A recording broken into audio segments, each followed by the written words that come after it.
So I know that this is probably a burn question for Burning Academy.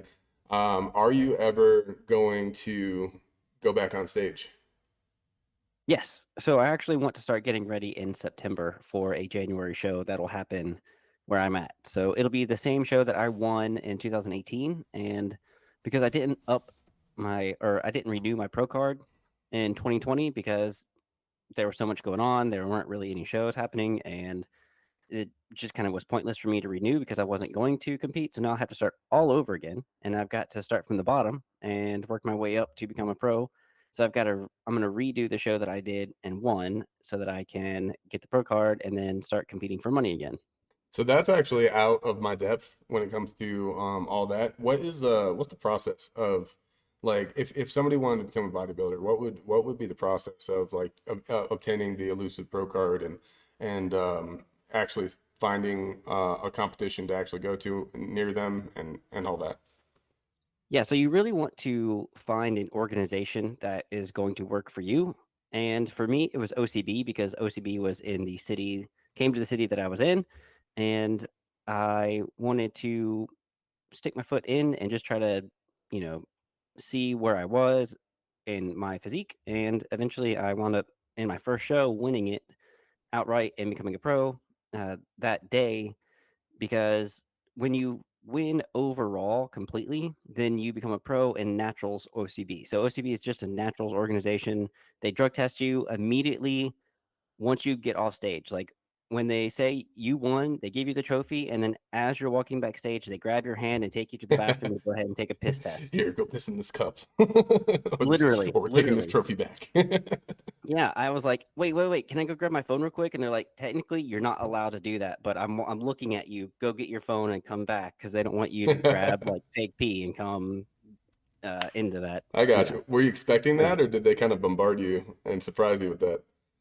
no, I was a little surprised, but, they do a polygraph test to begin with to make sure that you're not lying before the Whoa. competition happens, and then you do the competition, and then if you win, you get drug tested. But the second time I went to my first pro show, I was talking to, the guy who was doing the lie detection test and the polygraph, and I was one of his last people before lunch break, and so we both just we finished up and we started walking down together, just talking, and when we went to the sign in room, the promoter guy looked at me walking in with the polygraph guy and was like, "Oh no, did you do something?" And I was like, "No, you really think I'm on something?"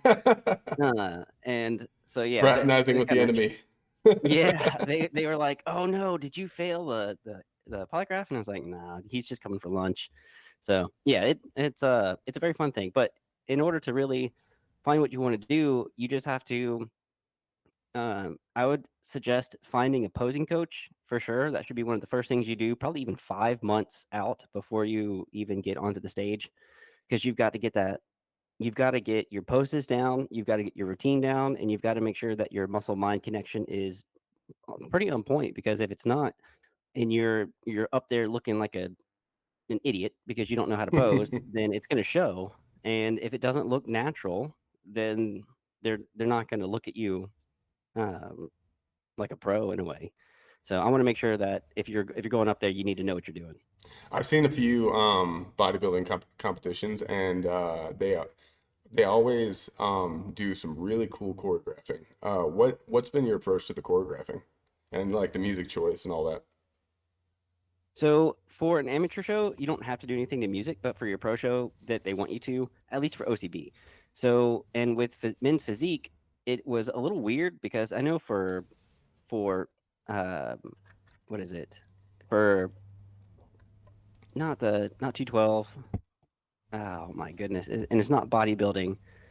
Classic physique, that's what it was. Mm. So for classic physique, you've gotta go through a routine and you gotta show off everything. Now for me, for the first pro show, I had to do that to music, which was really weird, and I was not expecting that. So I just went through a few of my little things on one side of the stage, then went to the other side of the stage, did the same thing, went back to the middle, did whatever, and, yeah, that's really it. There was nothing, like, crazy you had to make up, and then your song choice is just whatever you want. And I was about to try to go with the Pokemon theme song, want to be the very Nice. best. Yeah. So I actually think I went with Dr. Dre and one of For his those of you that songs. don't know, me and Paul are super nerds.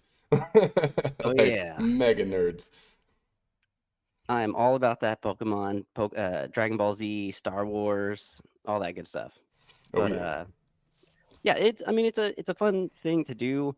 Like I said, you really just need to practice your poses, your front pose, your side pose, and your back pose, and you just need to make sure that you know how to do a lat spread, which is very difficult for a majority of people to do.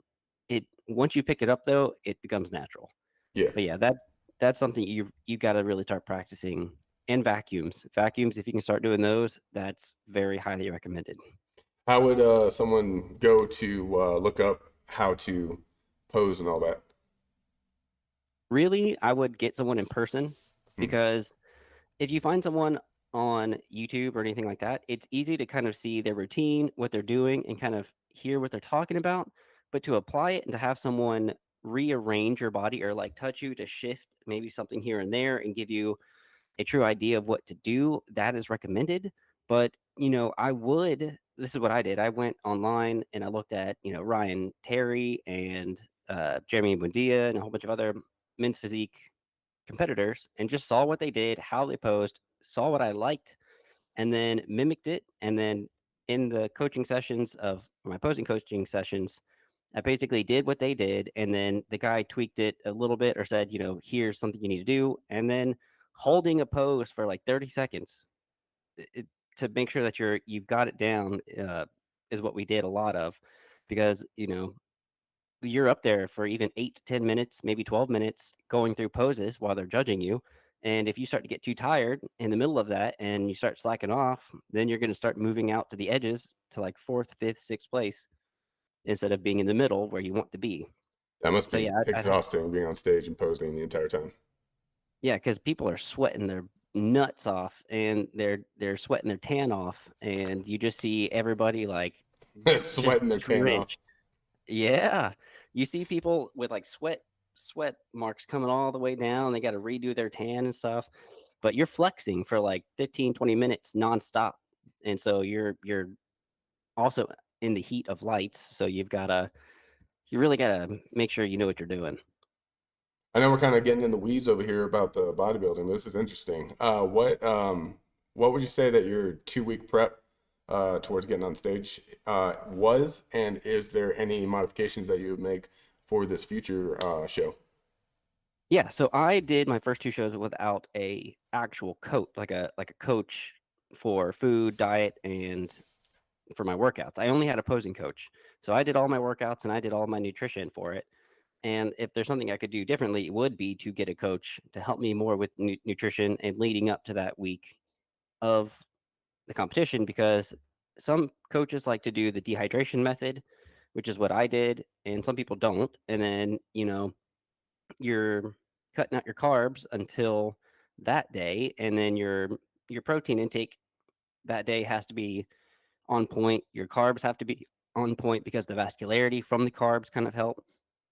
And yeah, there's so much to the nutrition aspect that I had no clue about that I was told afterwards that if, I looked flat on a few of my poses and a little bit on the pro show day, I did not pop You didn't like carb everybody load? else because yeah, my nutrition was not there. So I just looked small and like there was no true definition, but you could see that I had muscle, but it just wasn't right. So that is something that I'm gonna have to make sure that I get right next time. Okay. If and this is for the audience too. Have you ever heard of Adam Schaefer? He is the elite physique coach. He's actually one of the three at Mind Pump, and Oh yeah, okay. he's one in the trio. He's the bodybuilding expert, and he does an entirely natty approach, and he really loves the science of the month beforehand, the 6 months leading up to it, and the salt water carb basically uh, manipulation. That's the probably the correct word for that. And like making sure that the muscle bellies are full of glycogen all of that. And if anybody wanted to like look up and if they didn't know where to start, and you mentioned some names that I've never heard of, and if somebody's getting into fitness and they're like, I want to be a bodybuilder, they probably have never heard of them either, and then they'll look up, you know, the famous people. I would direct them towards Adam Schafer, and since you've won, you.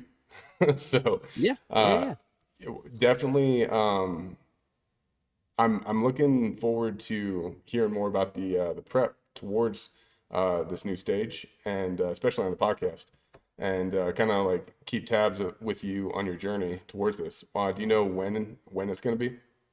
So the competition is in January, and the you won around 3 months to make sure you're getting ready.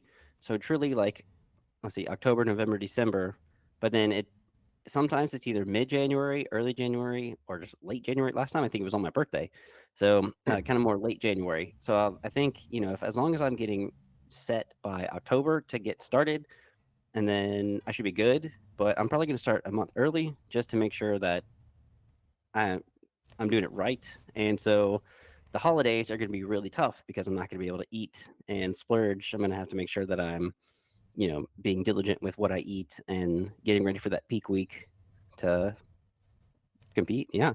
And I'll keep you updated as soon as I've got a coach here who I actually introduced him to OCB, and now he actually like won the entire league hmm, at the Yorton Cup and went first in physique. And yeah, he's been killing it. So I'm gonna wind up hiring him as my coach nice. for the same competition I entered him in or got him into.